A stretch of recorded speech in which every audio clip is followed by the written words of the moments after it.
نحمده ونصلي على رسوله الكريم أما بعد فأعوذ بالله من الشيطان الرجيم بسم الله الرحمن الرحيم وقال الله سبحانه وتعالى بالكلام المجيد والفرقان الحميد رب اشرح لي صدري ويسر لي أمري واحلل عقدة من لساني يفقهوا قولي رب زدني علما رب زدني علما رب زدني علما۔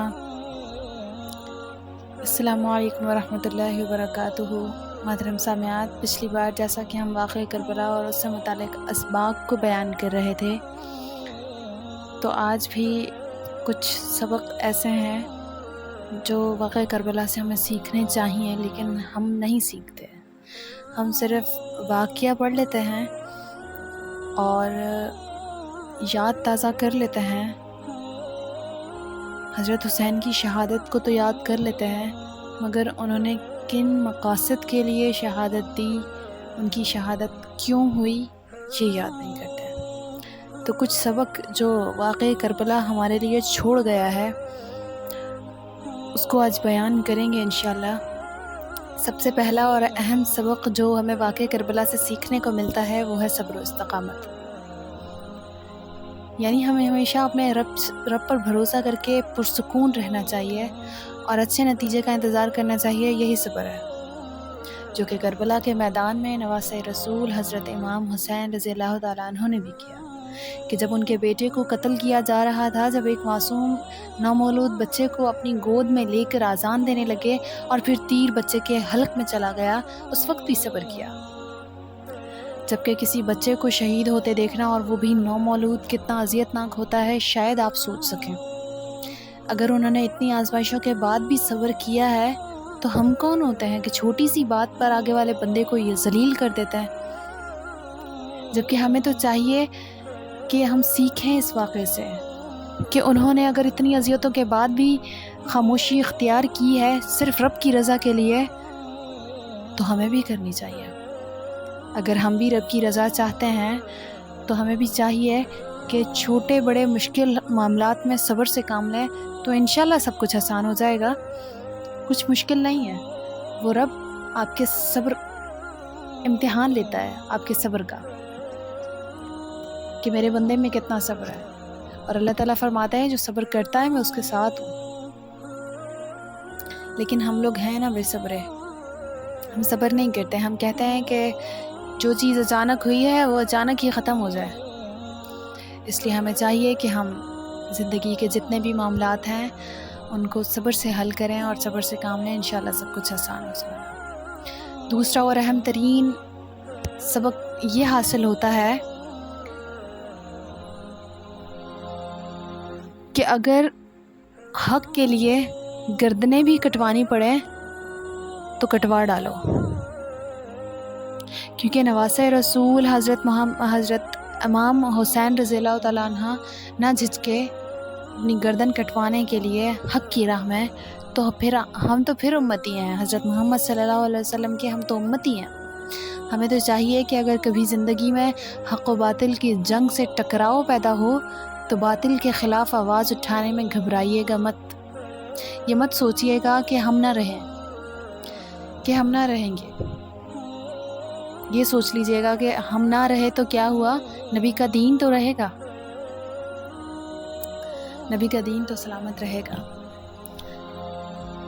اس لیے ہمیشہ حق کا ساتھ دیں، ہمیشہ حق کا ساتھ دیں۔ اور اگلا اہم سبق جو واقعہ کربلا سے ہمیں حاصل ہوا ہے وہ یہ ہے کہ اللہ کی ذات پر مکمل یقین رکھیں۔ اللہ کی ذات پر کامل یقین انسان کو ہیرا بنا دیتا ہے۔ بے شک وہ اس پر بھی قادر ہے کہ جہاں ہماری سوچ کے دریچے بند ہوتے ہیں وہ کن فرمائے تو کھل جاتے ہیں۔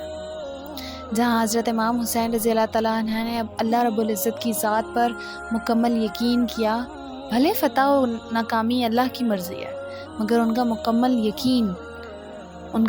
یقین اگر انہیں ہمیشہ کے لیے زندہ جاوید بنا گیا، ان کے بعد آنے والی نسلوں کو یہ سکھا گیا کہ یقین کرو گے تو سب حاصل ہو جائے گا۔ تو ہمیں چاہیے کہ اس رب کی ذات پر کامل یقین رکھیں، کیونکہ وہ آپ کو 70 ماہوں سے زیادہ چاہتا ہے. آپ کی زندگی میں کبھی کچھ برا ہونے نہیں دے گا انشاءاللہ. تو اس پر بھروسہ کریں، وہ کچھ بھی غلط نہیں کرے گا. وہ انسان پر اس کی سوچ سے زیادہ بوجھ نہیں ڈالتا. آزمائش بھی اللہ تعالیٰ اتنی ہی دیتے ہیں کہ جتنے انسان ہضم کر سکے. آخری اور اہم سبق جو ہمیں واقعہ کربلا سے حاصل ہوا ہے وہ یہ ہے کہ نماز اگر فرض ہوئی ہے تو اس کی قضا کسی صورت بھی جائز نہیں. یہاں تک کہ بستر مرگ پر بھی نماز اذان ہو جائے تو نماز ادا کی جائے گی. نماز کی قضا وہاں پر بھی جائز نہیں ہے. اور پھر کربلا کے میدان میں دشمن کے سامنے نماز کا وقت ہوا. دشمن نے منع کیا کہ نماز ادا نہیں کرنے دیں گے مگر نماز نہ چھوڑی، کیونکہ وہاں ڈر تھا کہ نماز چھوڑی تو رب ناراض ہو جائے گا. گردنوں پر نیزے ہیں اور سر سجدوں میں ہیں، یہ ہے محبت، یہ ہے عقیدت. اور آج ہم ہیں کہ ذرا سی بیماری آ جائے تو ہم ہفتہ بھر کی نمازیں چھوڑ دیتے ہیں، کوئی فکر ہی نہیں ہوتی. وہ تو جنگ کی حالت میں تھے پھر نماز نہیں چھوڑی.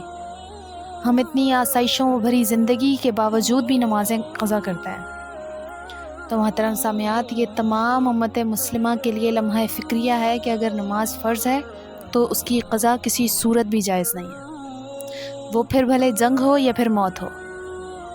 اور ہم ہیں کہ مسلمان، آج کے مسلمان ایسے ہیں کہ اتنی آسائشوں کے باوجود بھی جان بوجھ کر نماز چھوڑ دیتے ہیں، جبکہ ہمیں چاہیے کہ نمازیں چھوڑیں نہ اور دوسروں کو بھی اس بات کی ترغیب دیں کہ نمازیں پابندی سے ادا کریں.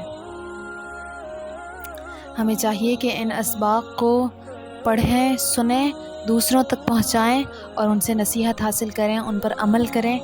انشاءاللہ ہماری زندگی بہت آسان ہو جائے گی، بہت آسان ہو جائے گی انشاءاللہ. اللہ پاک ہم سب کو ان باتوں پر عمل کرنے والا بنائے.